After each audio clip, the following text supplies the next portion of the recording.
right? So in this video, we're going to determine as many properties as we can of the quadratic in vertex form.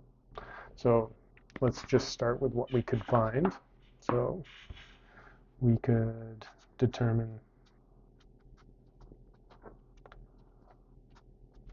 the vertex, axis of symmetry. I'm just going to abbreviate that. We could find what else? The max, min. There is the domain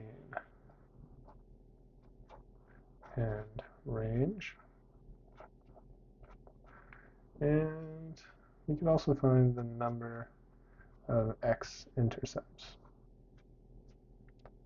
We can also find the y-intercept. Okay, so let's do it.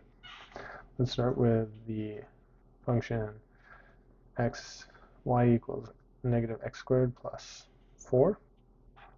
So though we know our vertex form is of this,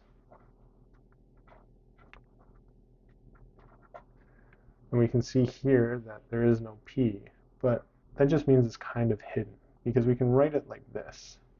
Negative 1 for our a, x minus 0. We can square that, plus 4.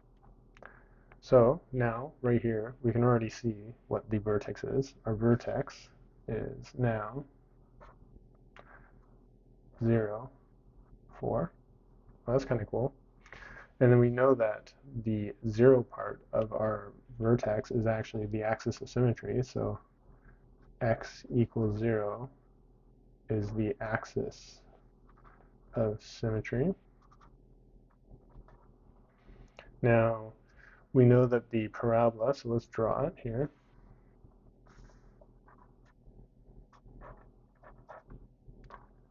So we know our vertex is 0, and we'll go up 1, 2, 3. Let's say right here. That looks like 4.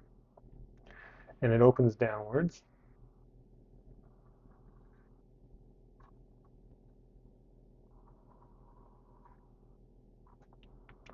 So we have a vertex, 0, 4. We have an x-intercept here and an x-intercept here.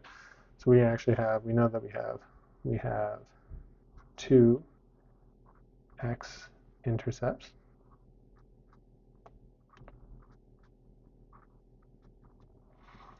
We can see our y-intercept. Y equals 4 is the y-intercept. We know that we have a maximum, right? Because this opens downwards, so we have a maximum. So the max, y max, it can be, is actually 4 as well, equals 4. And I believe that's pretty much it. We have our axis of symmetry, we have our number of intercepts, we have our y-intercept, we know what the maximum is. So let's write the domain and range. So the domain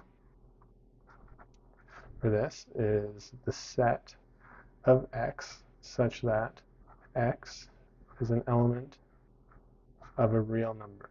And again, that's our fancy R with 2 backs for real numbers. Now if we want to do our range,